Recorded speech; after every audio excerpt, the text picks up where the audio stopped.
ಏ ಅಂತಾರ, ನಾವು ಎಷ್ಟೊತ್ತು ವೆಯ್ಟ್ ಮಾಡೋದಿಲ್ಲಿ, ಬೇಗ ತಗೊಂಬಾ. ವೇಟ್, ಎತ್ಕೊಂಡು ಬರ್ತೀನಿ.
ಫ್ಯಾನ್ಸಿ, ಅನೀಶ್ ಮತ್ತೆ ಸುಷ್ಮಾ ಇನ್ನು ಬಂದಿಲ್ವಾ? ಯಾಕೆ?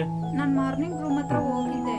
ರೂಮ್ ಡೋರ್ ಮೇಲೆ ಕ್ಲೋಸ್ ಮಾಡಿದ್ರು. ಕಾಲಿಂಗ್ ಬೆಲ್ ಸಹ ಮಾಡಿದೆ, ಅವ್ರೇನು ರೆಸ್ಪಾನ್ಸೇ ಮಾಡಲಿಲ್ಲ. ಮೇ ಬಿ ಚೆಕ್ಔಟ್ ಮಾಡಿರ್ಬೋದು. ಮೇ ಬಿ ಅವ್ರಿಗೆ ಎಮರ್ಜೆನ್ಸಿ ಏನಾದರೂ ಇರ್ಬೋದು. ಅದನ್ನು ಬಿಡಿ, ನೀವು ಊಟ ಮಾಡಿ.